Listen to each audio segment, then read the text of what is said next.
अरे आपको देखकर सीटी क्यों मारते हैं? बाकी सपना में देखनी निशा तो मन गइल की तहरा से मजाक करी। अच्छा ये हमारा छोट भाई है वो भोजपुरी में, बाकी तो बड़े भाई वालों सपना देखनी एक दिन तहर गलती पकड़नी। पूछा का? यस बताइए ना क्या? तू पूछा दीदी का कैसे लाइन मारलू मजनुआ मन सोख के, कैसे लाइन मारलू मजनुआ मन सोख के। आई है बेडरूम में बोलावेलू तू तीन हाली खोख के, बेडरूम में बोलावेलू। तोर बलमुआ जाने ले का हो? उत्तर प्रदेश के बुलडोजर बाबा हो।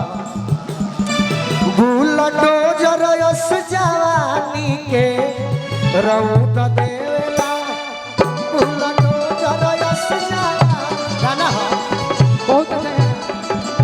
बुलडोजर यस जवानी के रौद देवेला। खेत कोड़े लात अखिया दोनों मुद देवेला।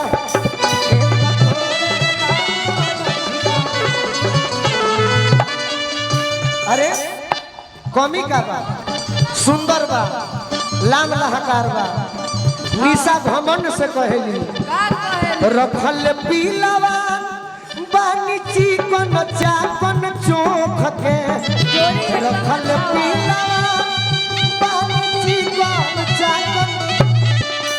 अरे बेडरूम में बोलावेलू तू तीन हाली खोख के।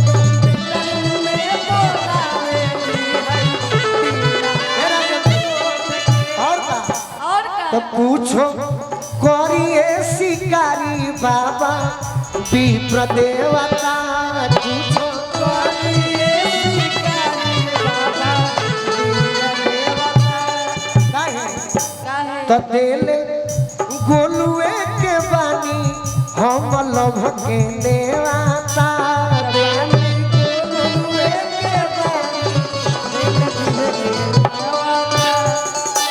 अब एने गोलू राजा बड़े, निशा सोच में पड़ल बड़ी। सोच में नहीं पड़ल। दिल ले भी